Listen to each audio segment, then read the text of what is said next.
একদিন নানি বাগানে হাঁটছিলেন। হঠাৎ সামনে এসে দাঁড়ালো দুইটা ছোট্ট বিড়াল ছানা। দুজনেই কাঁদছে, ম্যাও ম্যাও।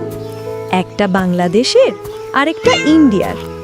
নানি দেরি না করে দুজনকে নিজের বাড়িতে নিয়ে গেলেন। ভালো খাবার দিলেন, নরম বিছানা দিলেন, আর একটা সুন্দর ঘরও বানিয়ে দিলেন। কিছুদিন পর নানি বললেন, আজকে তোমাদের জন্য একটা মজার চ্যালেঞ্জ এনেছি, মাছ খাওয়ার প্রতিযোগিতা। যে আগে শেষ করবে সে পাবে এই চকচকে ট্রফি। দুই বিড়াল ছানা লাফিয়ে উঠে বলল, ম্যাও, আমরা রাজি। তারপর শুরু হলো প্রতিযোগিতা। দুজনেই দারুণ গতিতে মাছ খেতে লাগলো, চপ চপ চপ চপ। কিন্তু আশ্চর্যের ব্যাপার, শেষে দেখা গেল দুজনেই সমান মাছ খেয়েছে। নানি হেসে বললেন, বাহ, তোমরা দুজনেই দারুণ খেয়েছো। এখন সিদ্ধান্ত নেবে দর্শকেরা।